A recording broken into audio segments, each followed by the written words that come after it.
ملګرو زه نزار یوسفزی تاسو ټولو ته د زړه د کومې د اختر مبارکي وایم. الله دې وکړي چې دا اختر زموږ د پښتنې خاورې د لر او بر دپاره امن راوړي، خوشحالي راوړي، وداني راوړي، سوکالي راوړي.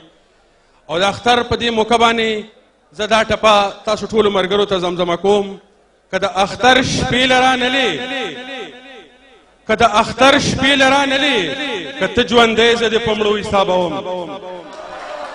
ملګرو اوس چې زه کوم فنکار راغواړم د هغه په حواله به زه دا ووایم چې ما ډېر سوچ وکړو چې داسې څه ټکي، داسې څه لفظونه د هغه لپاره ووایم. زه د خپل ذهن په دشتو ډېر وګرځېدم، خو داسې ټکي، داسې لفظونه مې راټول نه شو کړی چې د هغه د فن، د هغه د سړیتوب حق پیدا کړم. هغه یوازې فنکار نه دی، اداکار دی، هدایتکار دی، ډایرکټر دی. په سندرو کې، په ډرامو کې، په هر شعبه کې د فن په هر څانګه باندې خپل ځان په ولس باندې منلی دی.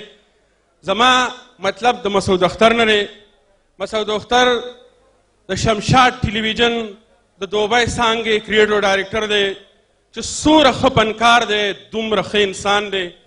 ډېر په مینه، ډېر په عزت او ډېر په احترام باندې زه د فضل یوسف خان عابد صاحب په دې شعرونه راغواړم چې هر ناز به دې وړمه د زړه خان مې درته ووې، هر ناز به دې وړمه د زړه خان مې درته ووې، اوس کوږ د خیاله ګرځه چې جانان مې درته ووې.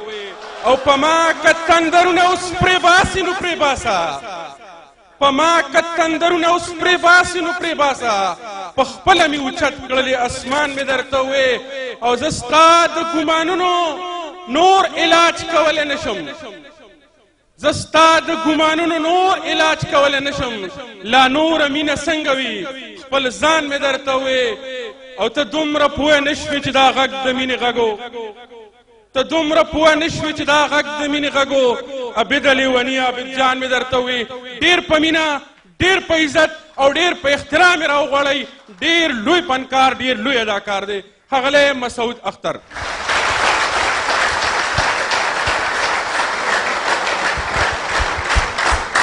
ډېره مننه نزار صاحب، دومره الفاظ دی وویل زما دپاره چې اوس پته نه چې پرفارمنس به څنګه کوم.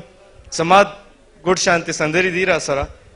یو سندره ما ویلې وه او د هغې چې کوم موسیقي ده نو زموږ چې کوم ثقافتي موسیقي ده چې تاسو ورته دوپړې باجې وایې، هغې سره مې ویلې ده. هیله لرم چې ستاسو به خوښېږي.